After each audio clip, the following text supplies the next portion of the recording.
Good morning, everyone. Thank you so much for joining us. We're going to just wait a minute or two while everyone starts to come in so they can update their Zoom software or whatever, and then we'll get started as soon as we see everyone level off in terms of people entering.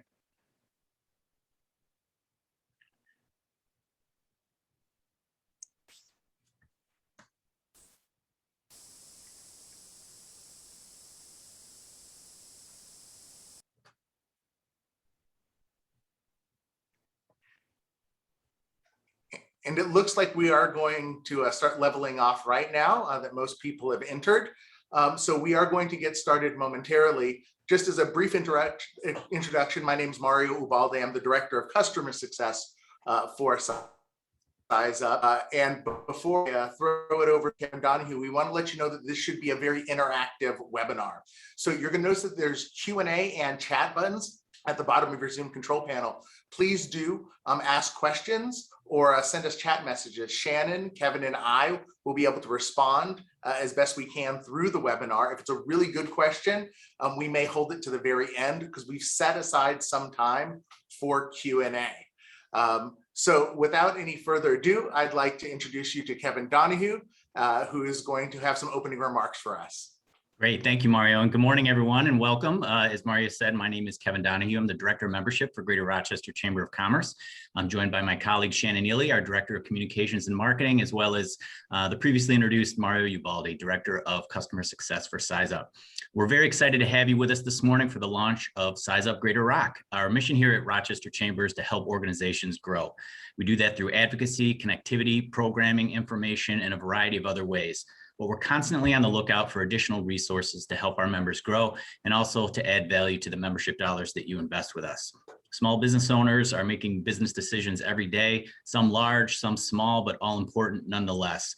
But the best decisions are made based on a foundation of accurate data. And to that end, we felt that we could aid our members in driving growth by arming them with the right data they need to make decisions about crucial aspects of their business. And that's exactly what SizeUp GreaterROC will be able to do for you. It's been a custom-built program with data specific to this 9-county region. And today, we're ready to show you how that data can be utilized to best serve your organization. So without any further ado, it's my pleasure to introduce you and hand you over to Mario Ubalde. Thank you so much, Kevin. Again, thank you so much for joining us this morning. This should be a really helpful and informative session for you. Before I get started with the demo, I do want to, and I'm going to keep PowerPoint very limited, but I do want to talk a little bit about the context in which SizeUp is operating right now. So I'm going to share my screen with you right now. And what you're going to see are up-to-the-date statistics on new business formations in the state of New York. And we're seeing this trend happen throughout the US. You can see this initial dip around the pandemic starting, and then a surge of entrepreneurship. And this is really one of the groups that SizeUp is designed to respond to. The other one are new businesses. So specifically, certain new businesses are going to fail, and there's a reason that's going to happen. They may have a kind of a bad idea, or operationally they may not be correctly oriented. But about 2/3 of businesses that fail because they don't have good information. They can't plan properly because they don't have the right information, the data, the resources. And it is SizeUp that is designed to help those businesses. And SizeUp helps 3 ways. Firstly is that it's available when small and medium-sized businesses need it. You're oftentimes so busy 9 to 5 running your business that you don't have time to do the type of analysis until after hours or on weekends when traditional help is unavailable to you. The second reason is that it's designed to be simple to use. The information is very powerful, but it's the same type of information that the Starbucks, the McDonald's of the world are using. The difference is we've made it to be interpreted by you, the owner operator. You don't need to have those degree in statistical analytics or someone who's a business analyst sitting by your side. So you don't have to pay them hundreds of thousands of dollars. For really large companies, they might even go to the Deloittes or McKinseys of the world to get this information. But we put it in your hands when you need it, and in a way that's meaningful to you. So I'm going to take you through SizeUp right now, and I'm going to demonstrate this to you. If you have any questions, please do chat with us here. and we're happy to answer those questions as we go on.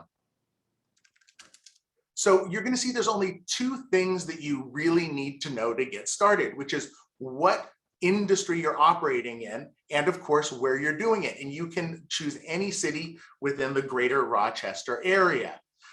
So for the purposes of this demonstration, let's go ahead and just choose Rochester. And since it's somewhat early in the morning, you might be ready for a coffee, we can go ahead and look at coffee shops. And so you'll see that it'll bring up the information relative to your industry, and then we just need to start giving it some information. So a lot of people might just do back of the napkin analysis and say, well, I think 500,000 or $500,000 would be good revenue for a coffee shop. And right from the beginning, you can start to see the value of SizeUp. It's going to tell you that the average coffee shop in Rochester, the average revenue would be slightly above $500,000. Now, you notice we don't say whether this is good or bad. We're just contextualizing the data. There's a very good reason that you might be making $500,000, depending on the type of business plan, marketing plan, or operational aspects of your business. But you can see that would put you at the 26th percentile.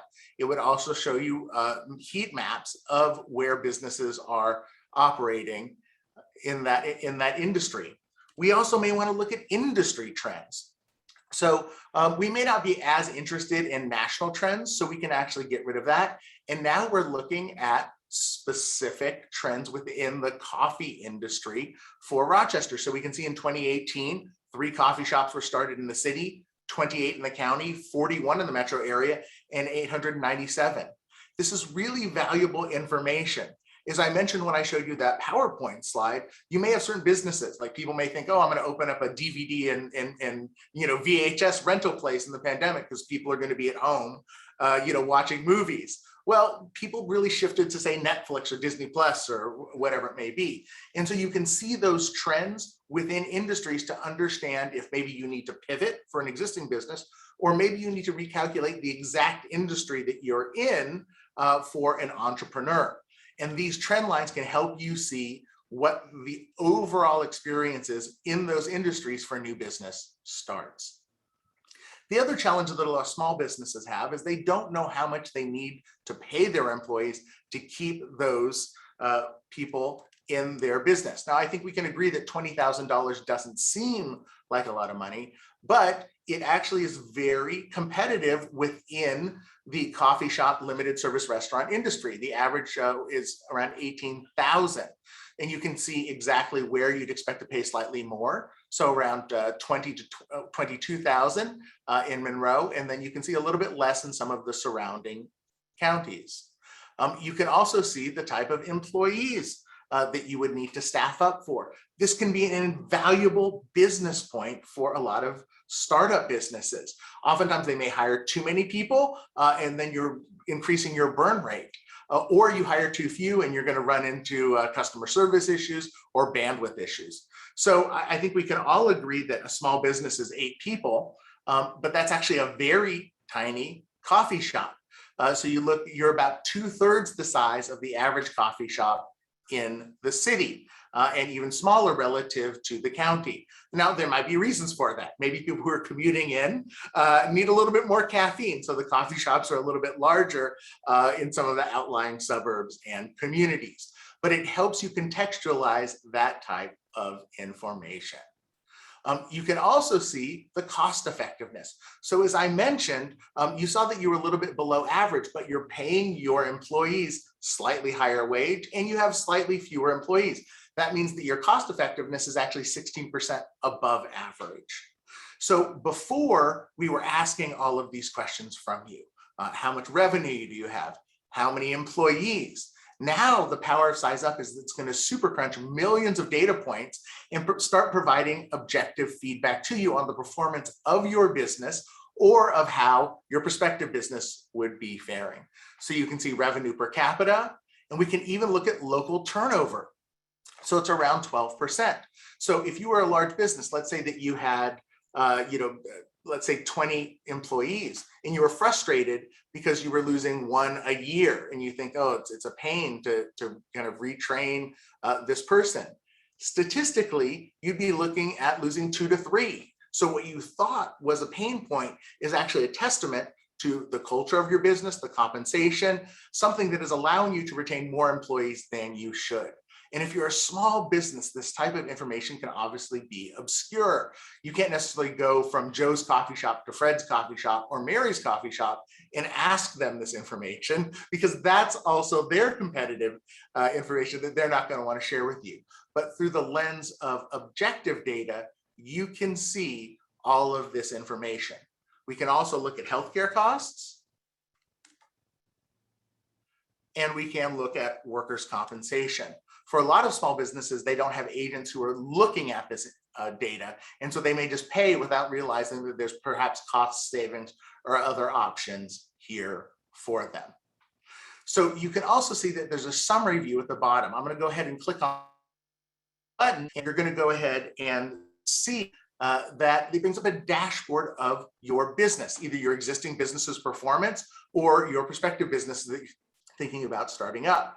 And the beauty of this dashboard is that you can actually start running through some scenarios. So let's say our coffee shop is doing well, but we're a little bit understaffed. We're thinking about even adding staff to open up a second location. So we could say, oh, what would be the effect if I added another, say, half as many employees? So we go up to the average level, but we're also expecting to then increase our revenue. So let's say that maybe there's an economy of scale. It would actually go up to $850,000. So we can start seeing scenarios in terms of how impacting salary or number of employees can affect cost effectiveness. So you went from around 16% to 31% above average in this industry. So this is the first tool in SizeUp GreaterROC. You can see the My Business tool will help you understand objectively how your business is performing against other businesses in your industry, or help you understand the parameters under which you'd be operating if you were starting up this business. Let me pause there and see if we have any chat questions or Q&A. Okay. Seeing that, I'm going to go ahead and move over to the next tool, which is the competition tool. So the competition tool is designed to help you understand the spatial characteristics in which your business is operating. So really helpful to see all of the different restaurants or coffee shops that would be selling coffee, and we can look at even heat maps. So we could look at, say, food and beverages, and we could look at food away from home. And again, this is all food away from home. We can go as deep or as broad as your business plan is focused on. So if we were focused on just breakfast and brunch, we could go ahead and select here, and it's going to show you this information both in totals and in household averages. Stacy asked a question about the source of the data. Stacy, that's a great question. I'm going to save that to the end to talk about it a little bit more in depth, but I will kind of talk about it as we move forward. So that's the heat map. Now, I've been showing an example of how you would use this tool on a B2C or business to consumer basis, so a coffee shop. But we could also look at it from more of a B2B example. So I'm going to go ahead and switch at this point. And let's, instead of looking at coffee shops, let's look at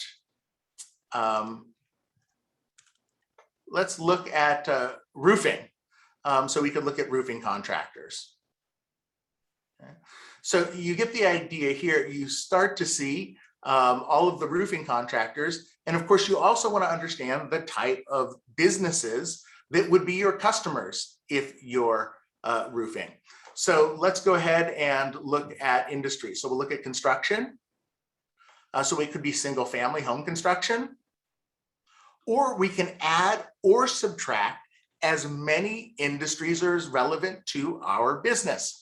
So maybe we would look at also a commercial and office building construction. Maybe we're not doing industrial, but we are doing, office type building similarly. So you can actually see all of those businesses here. And it's very valuable because instead of just being a list of businesses, you can start to research these businesses, visit their website, and then understand more about them. So instead of just a cold call, you can actually look at these businesses, do a little analysis, and then find out if they're really a match for your business.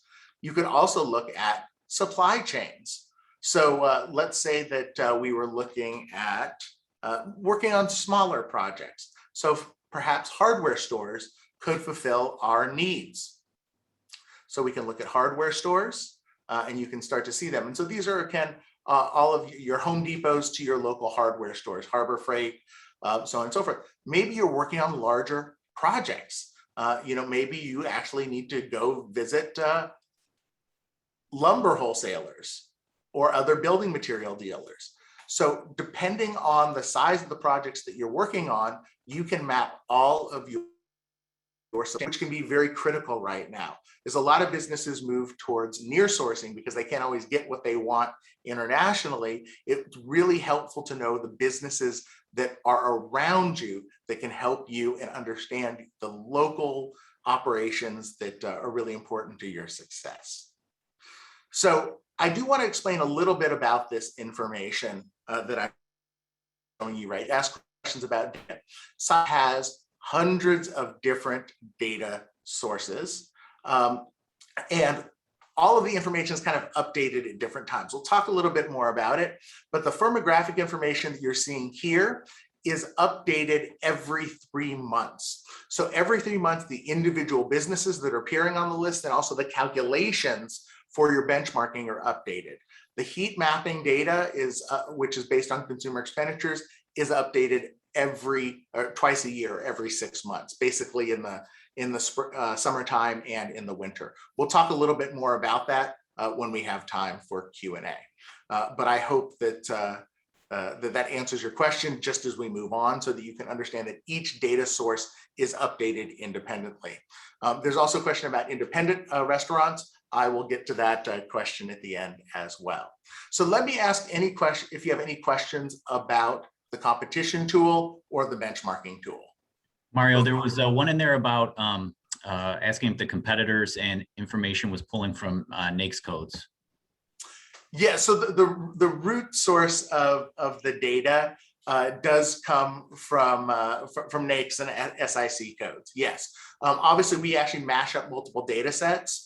And one of the things I should mention is that these businesses can be listed in up to 6 business categories. That was a change last year that we did to capture the breadth of, frankly, even larger businesses and also Main Street businesses. So before, if you visited, say, in August of 2020, you'd only see the primary and secondary NAICS or SIC codes or businesses, industries that those businesses are involved in.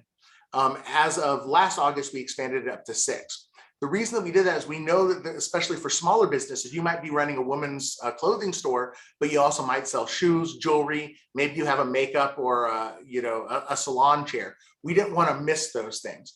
Also for larger businesses, right? So let's say that you are a building supplier. Maybe you do lumber, you do roofing, pipes, everything else. So we'll capture those as well. So it can be up to 6 industries per business location. Right. Thanks, Mario. And there was just a couple questions. I think they're similar in their goal in terms of, if their business is specifically in a unique industry or unique sector, what are the prospects of, finding benchmarking information?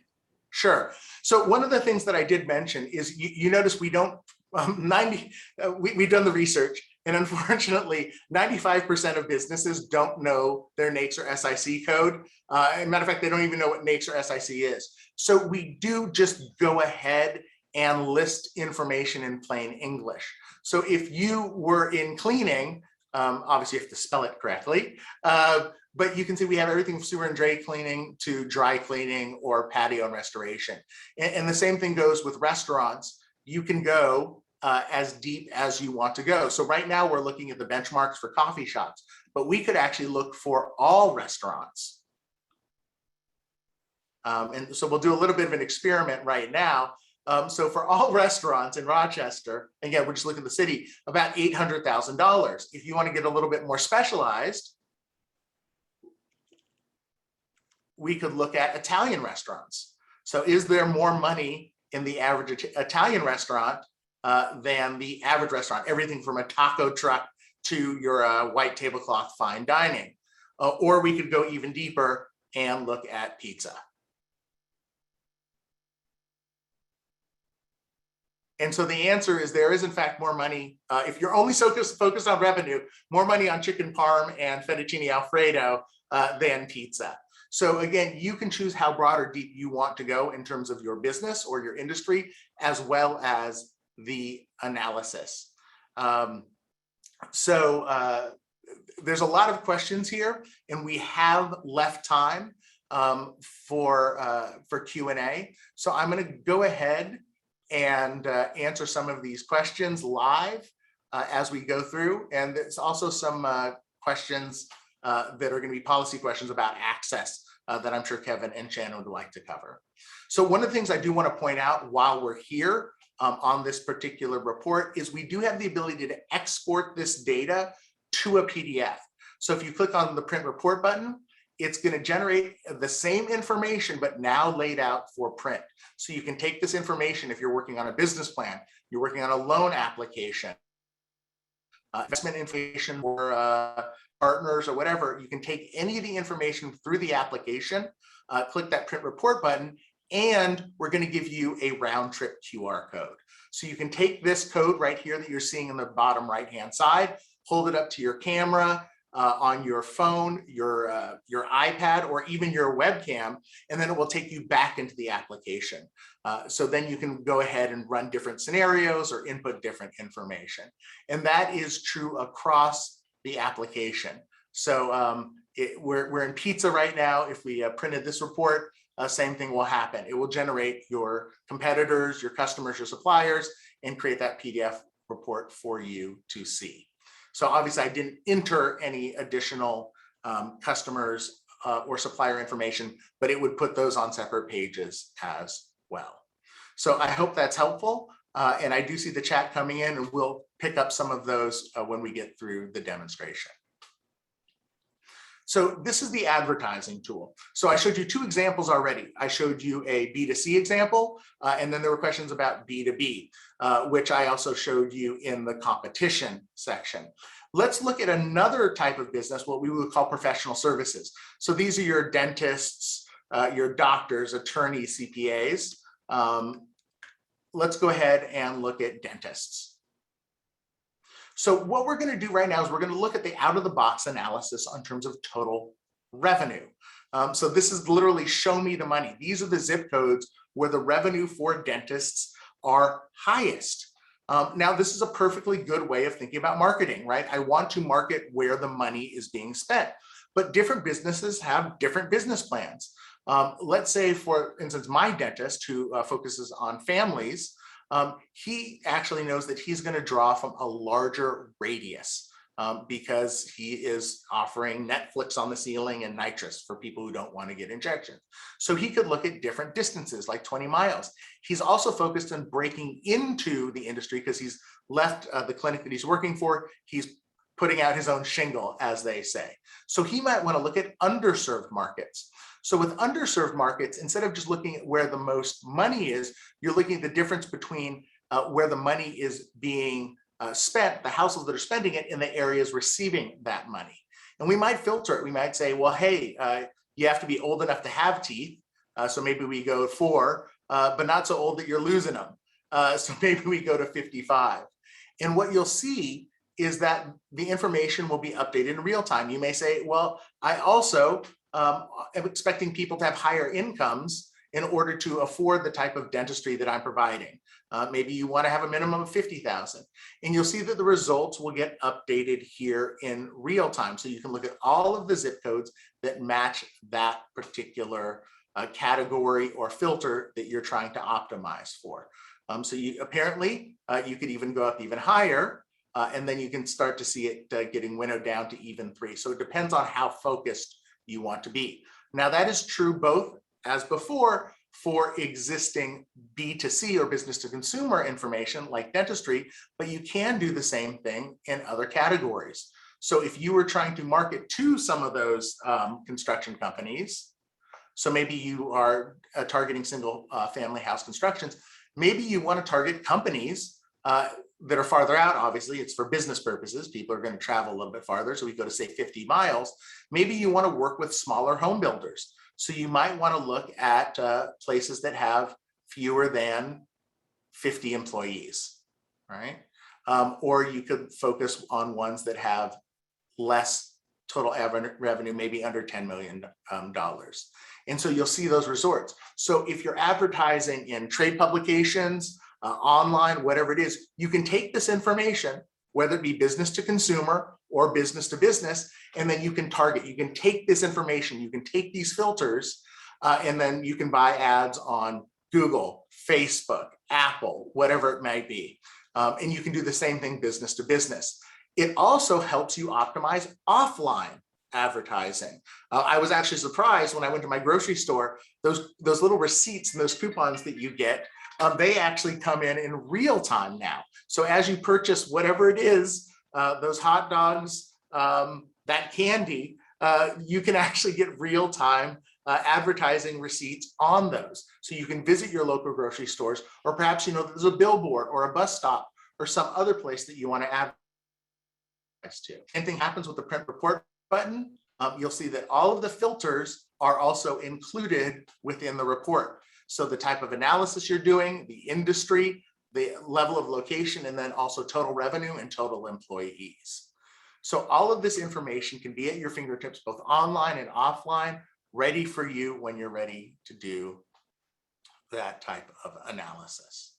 So this is the third tool in SizeUp GreaterROC. The My Business tool, again, helps you benchmark yourselves against industry competitors. Competition helps you understand the spatial characteristics. And then advertising helps you optimize the value of your dollar spend for marketing purposes. The next tool is probably one of the most powerful. It's also the one that requires a certain degree of interpretation. So this is the demographics tool. And we talk about demographics. We obviously could look at the demographics for any specific city. So maybe we want to look at Gates. We could do a demographic overview. Here's that information. You've seen things like this before. We could look at it for a county. And this is the information that you're used to seeing, right? What the population is, what the trend's going to be, 5 years from now. One of the more interesting things that we can do is we can look for a specific address. So, and again, I could pick any address, but we'll take 1000 North River Street, and we could look at, say, consumer expenditures within 20 miles, right? Or we could even do something a little bit more realistic, which is 10 minutes. So we can do drive time or radius reports.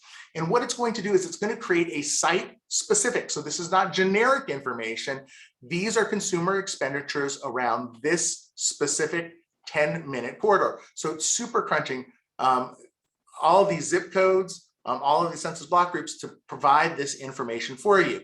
Again, maybe there's some people on yachts or boats that we're excluding, but by and large, this little green area here is the geography that you can get to for this particular location. And so we could look at different categories depending on what we're looking at. So that is a drive time radius. We could also pick, another address.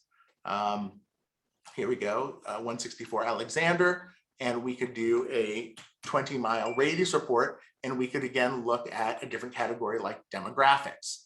So now you're getting that 20-mile report, and if we wanted to know where the concentration of 30 to 39-year-olds is, we could go ahead and turn that on, and it's going to give us a heat map by zip code. So this tool is extremely powerful because it gives you information on the specific qualities in terms of consumers, or we're going to look at in a second, the workforce that you need to succeed. So I think you've seen for a place and around an address similarly in other tools. It's the type of things you'd see on the news shows.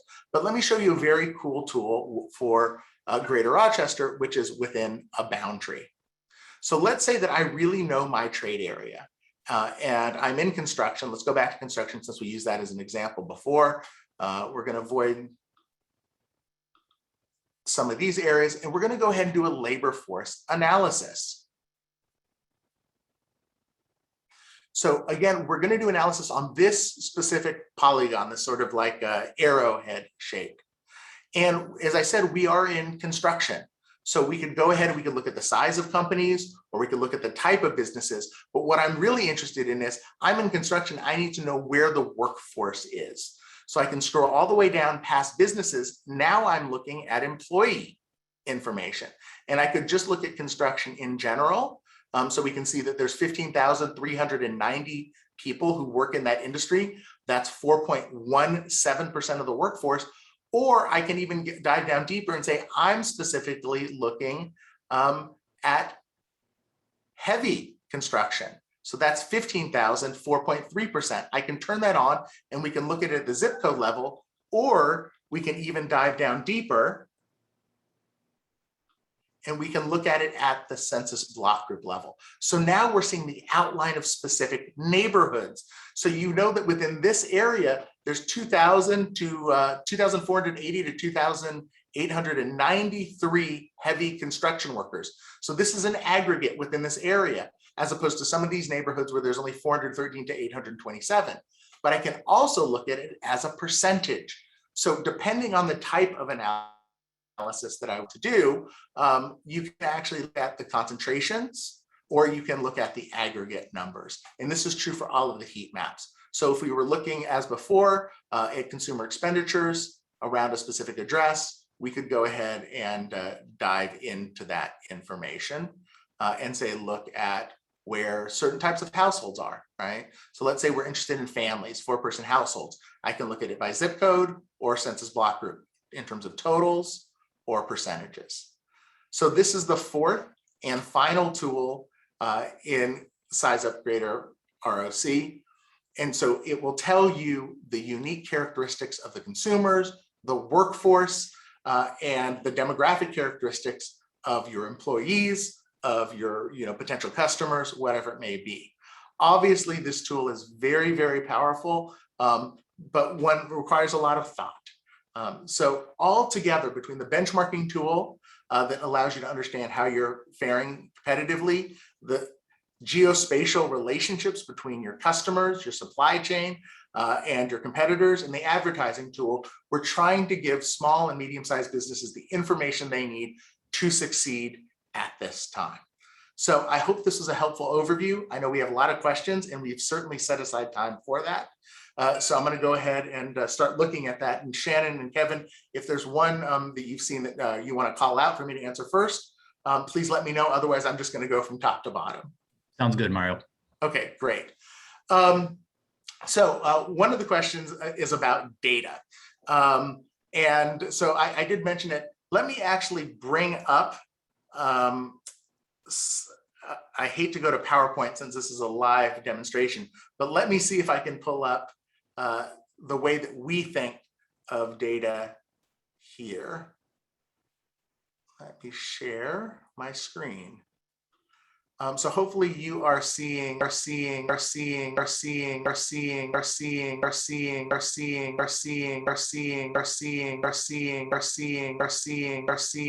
your audio is echoing and repeating. Oh, that stopped now.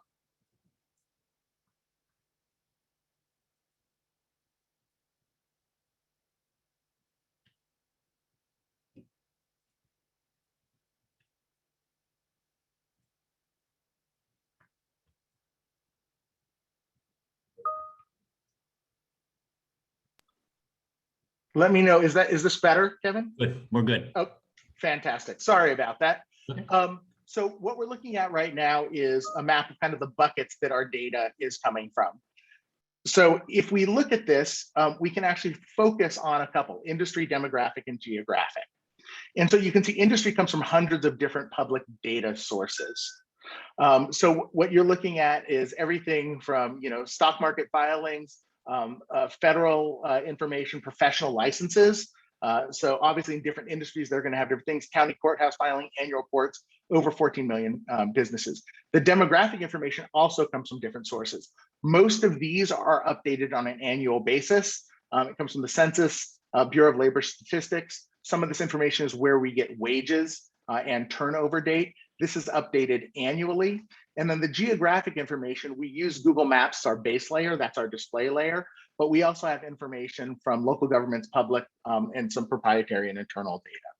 So if we go back to the application, so hopefully that has stopped sharing PowerPoint, and I'm going to go back to the application. I'll talk a little bit more about this.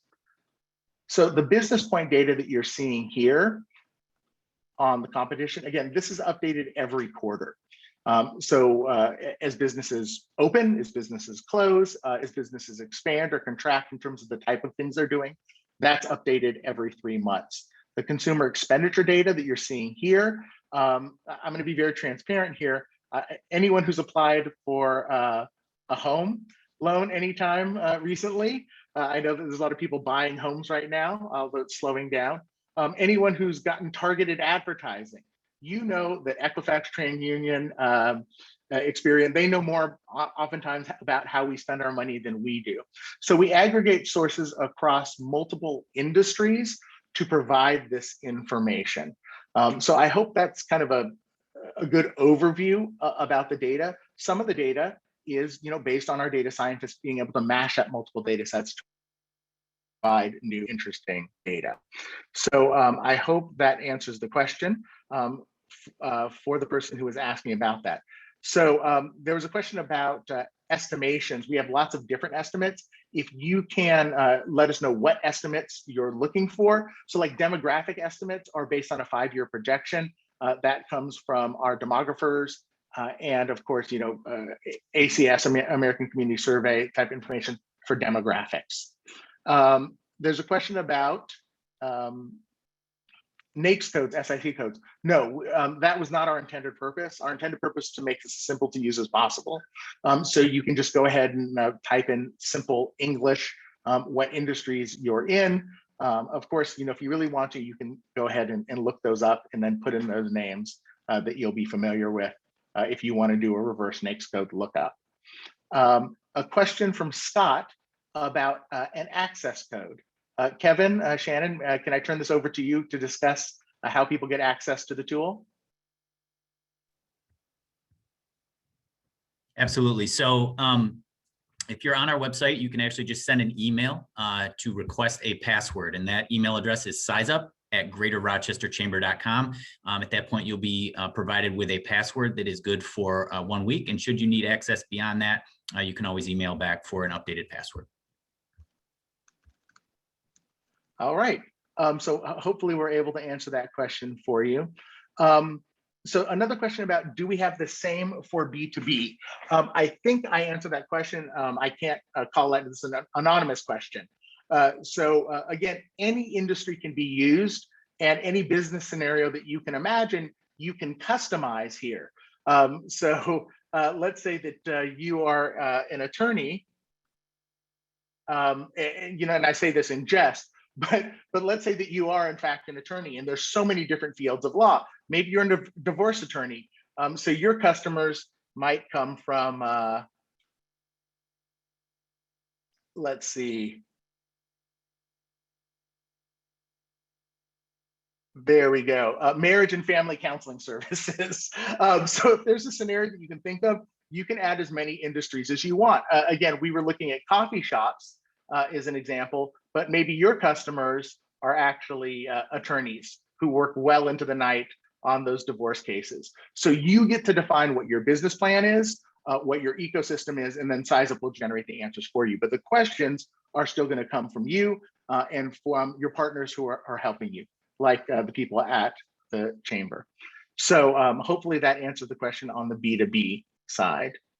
And then around calculations, if you can give us a little bit more information, certainly happy to answer that. And then I want to go back to the chat. So the source of the data, we answered that question. How does this tool apply for companies working in innovative space where there may not be recognized businesses for benchmarking? That is a great question. So I got this question from a 3D printer who is a relatively new industry. My answer is you want to look for industries that are adjacent to perhaps that industry that is next to you. So 3D printing, I mean, you could look at everything from foundries, right?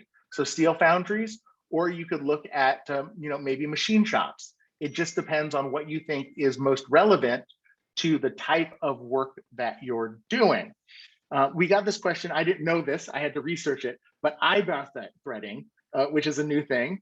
You can tell I don't spend a lot of time at the salon, but it doesn't have its own nature SIC code. So at that point, you would probably want to look at, say, beauty salons, right? Or perhaps if you are servicing male clientele who are getting eyebrow threading, you might want to look at barber shops. So it's just going to depend on what you think your target industry or market is. But you can just use plain English to find that information. And then again, for innovative industries, with the competition tool, you're not restricted to performing the analysis on only one industry. So if you think that your competitors are in, again, what we can look at steel foundries, but you could look at steel foundries, and then you could add in additional industries like machine shops